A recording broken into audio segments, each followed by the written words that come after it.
बर्थडेच्या निमित्तानं एका खास डेटसाठी मी आज इथे आली आहे. मिस्टर अँड मिसेस सदाचारी या दोघांची इथे डेट होते आणि या निमित्तानं मिस्टर अँड मिसेस सदाचारी माझ्यासोबत आहे. तुम्हा दोघांचं मनापासून स्वागत आहे. आणि गार्गी अँड शिवा, तर आपण आज याच अवतारात थोडंसं बोलूया, याच कॅरेक्टर्समध्ये. शिवा स्टाईल.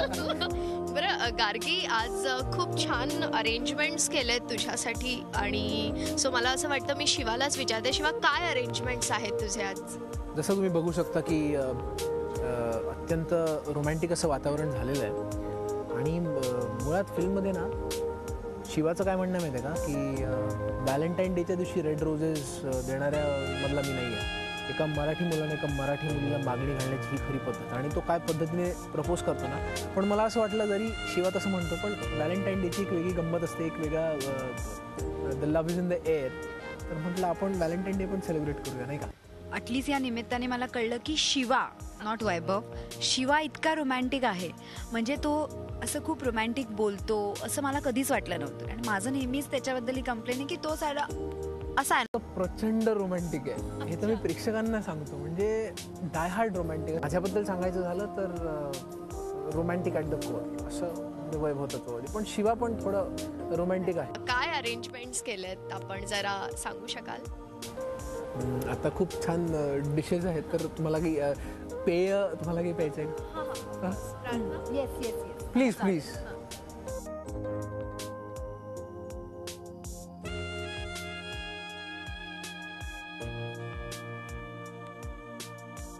वा, बरं ड्रिंक्स आहे आणि ड्रिंक्स सोबत काय आहे? पुन्हा तू काहीतरी ऍक्शन करणार आहेस का? येस, हां, अत्यंत रोमॅन्टिक अजून एक डिश आलेली आहे. Thank you so much.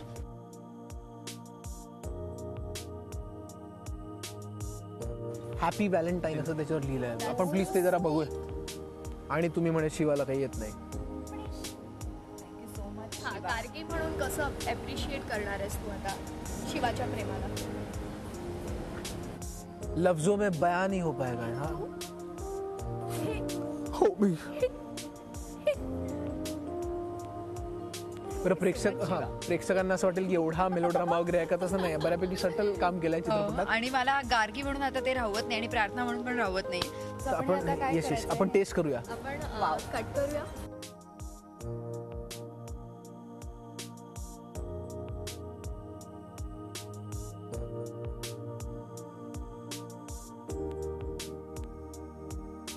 Valentine day आहे, तर आजच्या या दिवशी आता थोडंसं शिवा आणि गार्गीला आपण बाजूला करूया आणि वैभव आणि प्रार्थना म्हणून बोलूया.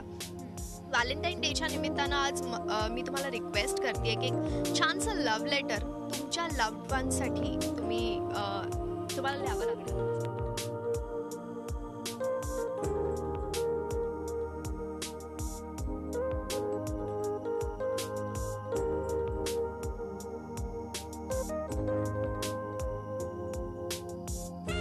पॉइंट.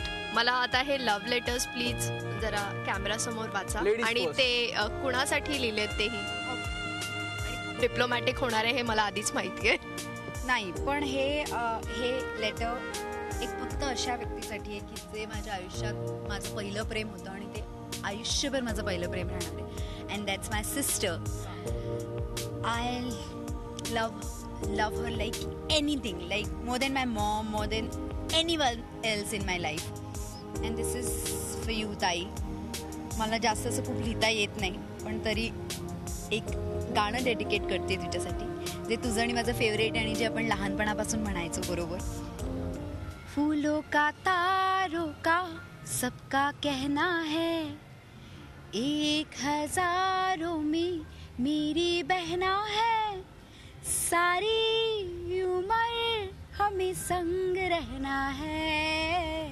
थँक्यू थँक्यू थँक्यू ताई. छान गाते. दिस इज फॉर यू ताई. आणि आज मी जे काही आहे हे फक्त आणि फक्त आणि फक्त माझ्या ताईमुळे आहे, तिच्या सपोर्टमुळे. आणि हे माझ्यात जे काय उतरलंय it's everything because of my sister. And love her like anything. I love her from bottom of my heart. Thank you. क्या बात आहे, किती छान लिहिलं. त्यामुळे तू इतकं वाईट गायलीस तरी ते खूप मनाला टच झालं. नाही प्रार्थना खूप चांगलं नाही खरंच असं नाही वाटलं. खूप छान मनापासून छान केलं. गायली. यू वोंट बिलीव्ह, अदरवाईज मी गाणं म्हणत नाही. मी खरंच इमोशनल होते कारण तिने मला एवढा सपोर्ट केलाय ना की असे खूप इन्सिडेंट्स आहेत आयुष्यात की जिथे माझी आई माझी सगळी फॅमिली माझ्या अगेन्स्ट होती. माझी ताई she stood with me each and every moment आणि ती अशी छान भक्कमपणे उभी होतीस की तू कर, तुला जे करायचं असेल मी आहे. आणि आय थिंक म्हणून आज मी एवढं करू शकले आणि आय लव्ह माय ताई. आणि वैभव आम्ही ॲक्च्युली मी खेचत नाही पण आम्ही जेव्हा पण असं म्हणायचो ना अरे वा यार वैभव क्या बोला, माझं डोळ्यातच पाणी आलं वगैरे असं करायचं. पण जेन्युनली प्रार्थनाने खूप छान पत्र लिहिलं खरं. पत्रात गाणंच लिहिलंय. अरे वा. वैभव तुझं लेटर. बरं माझं हे माझ्या सगळ्या to all my loved ones, असं म्हणजे आई बाबा आहे, त्यात माझा भाऊ आहे, माझे मित्र आहे जवळचे, सगळ्यांसाठी. First of all I want to apologise for not expressing my feelings towards you all. कारण माझी अशी सवय आहे की मी मनातलं बोलत नाही किंवा if I care for someone ना मी असं जाऊन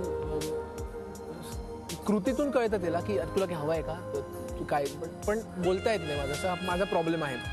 पण एकच सांगतो की I feel lucky to have people like you in my life.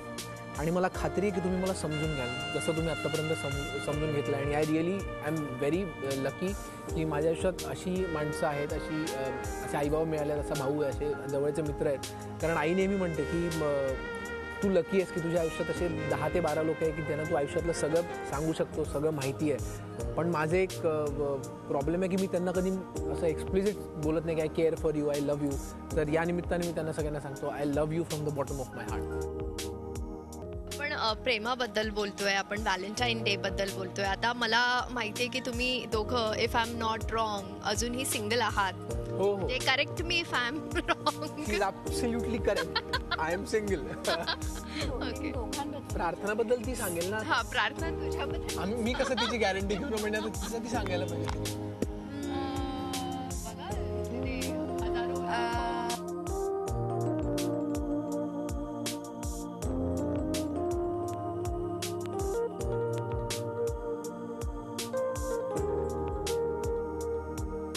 commitment and very much ready to become mingle.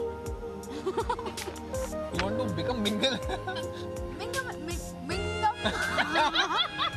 आता प्रार्थना हसणार. Single and ready to mingle. Ready to mingle. Mingle as in yeah. नाही हरकत नाही. महाराष्ट्राचे किती मुलं अचानक सुखावले आहेत तेव्हा त्यांना किती आनंदाचा धक्का मिळाला. बरं, आता तुम्ही सिंगल आहात तर आता तुमची काय रिक्वायरमेंट आहे तीही जरा प्रेक्षकांना कळू देत. प्रार्थना म्हणजे मीच सांगतो, प्रार्थनाला मारधाड करणारी मुलं फार आवडतात. चॉईस म्हणजे नक्कीच ती तुम्हाला चूज करणार. आता प्रार्थना सांगेल किती मी खरं बोललोय, अत्यंत खरं बोललोय. डॉन तुझ्या मागे लागतील. खरंच आणि तिला ते डॉन यू आवडतील. वोंट बिलीव्ह, मी लहानपणी असं म्हणायचे की याचे अभ्यास खूप कमी करायचे ना, की आई म्हणायची की काही मुलगी अभ्यास करत नाही हे ते. तर मी आला सांगायचं हे बघाय मी अभ्यास करणार, शेवट तुला काय हवंय, माझ्या नावाच्या पुढे DR हवाय ना, मग तो डॉनचा असेल का डॉक्टरचा असेल का मग डिरेक्टरचा असेल, तो मी DR लावणार, असं डोंट वरी. असं एवढा मी अगदी फुल ऑन मला डॉन आवडायचे मुलं. इनफॅक्ट अजूनही मला असे मारपीट रिक्वायरमेंट आहे. हो, म्हणजे तो असा tall, dark, handsome. He has to be tall, he has to have sharp nose. मला असे नाक तरतरीत मुलंच खूप आवडतात. म्हणजे मी पहिले मुलांमध्ये बघते हां उंच आहे ओके, मग नाक तरतरी ते मग मी पुढचं स्टेप वाढवते, अदरवाईज नो चान्स. सो हे 2 गोष्टी. आणि त्याला फाईट करता आलं पाहिजे तरच मजा येणार ना. जी बाकी सगळं मी करते, सो नॉट टू वरी, बाकी सगळं माझ्यावर सोड. पैसे कमावणारा असं काही नकोय, जेवायला घालणार नाही तरी चालेल, फक्त मारधाड करणार. बघ, जेवायला बनवता मला येतं, पैसे कमवता मला येतात, सगळं येतं, मारधाड करता येत नाही. सो ते तू कर. आणि असा हँडसम असला पाहिजे. प्रार्थनाचं कसं होणार माहितीये का की जेव्हा असतं ना, जर अरेंज मॅरेज केलं सपोज प्रार्थना, तर तो मुलगा आला, काय केलंय आपण, मी एक हाफ मर्डर केलंय, इंटरेस्टिंग, अजून काय केलंय वगैरे. आणि आता कमिंग बॅक टू वैभव, मग खूप विशेष टिप्पणी देत असतो ना हा तुझ्या बाबतीत. आता तूही दे वैभव, तुझी रिक्वायरमेंट काय आता सांग.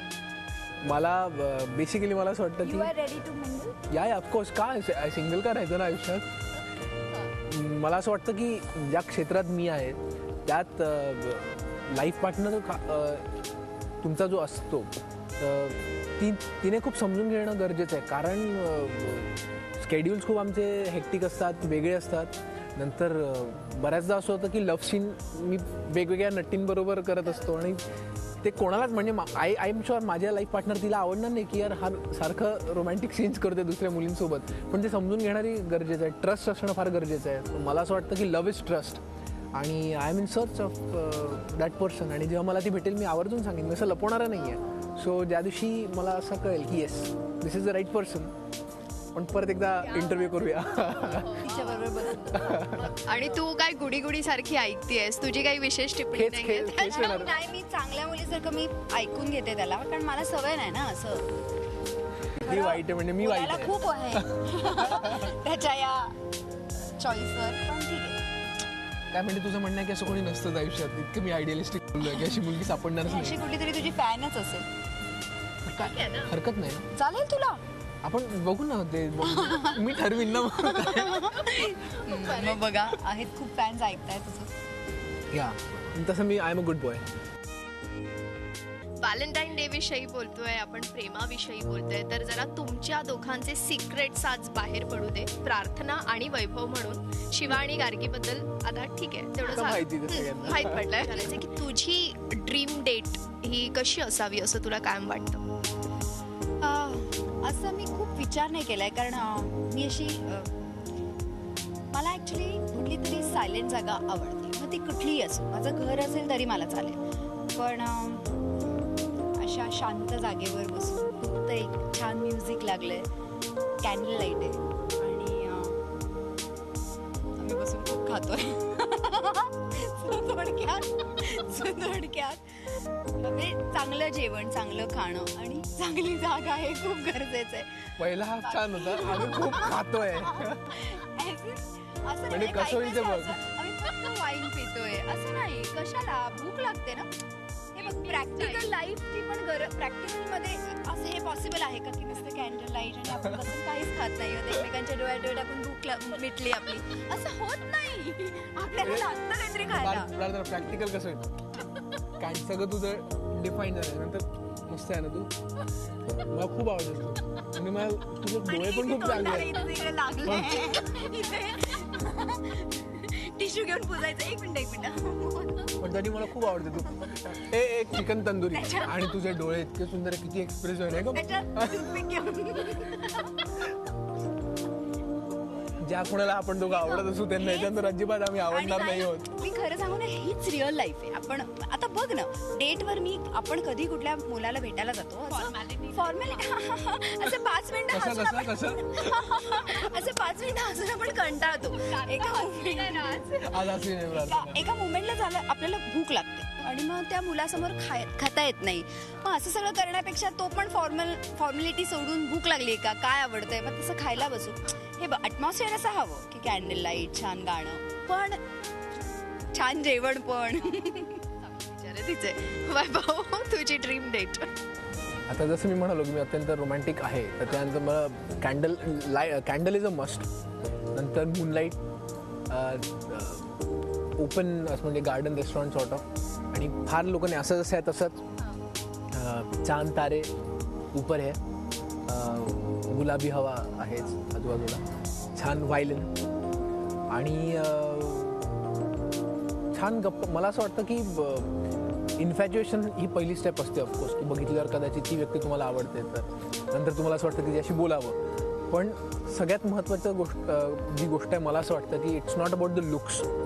तुम्ही त्या व्यक्तीशी संवाद साधू शकता का नाही. कारण एका लिमिटनंतर खूप माझे बरेचसे मित्र सांगतात की यार हम डेट पे जाते उसके बाद कुछ बात नहीं कर पाते.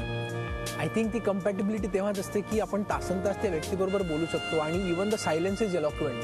म्हणजे काही बोललं नाही तरी ती कंपनी छान वाटते आणि बऱ्याच गोष्टी समजून घेतो आपण एकमेकांना. I think that is the ideal person. एखादी आठवण शेअर करू शकतो? माझं एक मला इतकं वाईट वागवलं होतं का माझ्या क्रशनी. म्हणजे मला असं वाटलं क्रश. सॉरी. मला आठवतं की अशी बातमी पसरली की वैभवला ना ही खूप आवडते. बरं मी जेन्युनली माझा काही संबंध नाही, दुसऱ्या सेक्शनमध्ये वगैरे ती होती, तर खूप अशा बातम्या येत होत्या की अरे वैभव ना उसपे बहुत लाईन मार रहा है वगैरे. मी म्हटलं यार एक दिवस क्लिअर करू आपण की असं काही नाही आहे. तर मी म्हटलं मित्राला प्लीज तिला सांग ना, मला 2 मिनटं फक्त बोलायचं की असं काही नाही आहे. तर आता सपोज तू वैभव आणि मी ती मुलगी, तर तू एक्सक्यूज मी असं म्हण, मला जरा बोलायचं आहे. एक्सक्यूज मी, मला जरा बोलायचं आहे. असं केलं त्याने मला. बरं मला असेल तर येईल परत पळत. मला एवढंच सांगायचं होतं की खूप उगीच जास्तच होत आहे. शकतोस आता पण. हो पण म्हणजे आता तर काय मोठे झालो ना, तर माझा अपमानच झाला होता. बरं ठीक आहे. आता जाता जाता म्हणजे मला तुम्हा दोघांच्या आवडत्या गाण्याविषयी जाणून घ्यायचं. आणि एक छानसं गाणं मला वाटतं प्रार्थना तू खूप सुंदर गातेस. खूप सुंदर गातेस. येस, तू खूप सुंदर गातेस. रोमॅन्टिक आहे. तू नानाची टांग असं रोमॅन्टिक गाणं. तुझ्या नानाची टांग असं म्हणू. मी दारू पित नाही, त्यामुळे अशा लोकांसाठी हा शेर आहे की जाम पे जाम पीने से क्या फायदा, सुबह तक तो सारी उतर जाएगी. जाम पे जाम पीने से क्या फायदा, सुबह तक तो सारी उतर जाएगी. मैंने तेरी आंखों से पी है, खुदा की कसम सारी उम्र नशे में गुजर जाएगी. Cheers. हा जीव वेढावला बेभानली स्पंदने, घे हात हातात रंगली रात सोबती चांदणी. आतवारे बघा. मेघोल्या भावनांचे लागले बरसू, आला बहरून आला धुंद प्रेम ऋतू. पाहिलं सावल्या या जाणीवांच्या लागल्या उमलू, आला बहरून आला धुंद प्रेम ऋतू. सोबती चांदणी. चांदणी. हे जे होतं, हे जर हात असे केल्यावर काही आलं. Thank you so much. आणि इतकं छान गाणं गायलात तुम्ही. आणि व्हॅलेंटाईन डे साठी तुम्हा दोघांना खूप खूप शुभेच्छा. All the best and keep rocking. Thank you so much. Video journalist Pankaj मंडरालसह जयंती वाघधरे, झी मीडिया, मुंबई.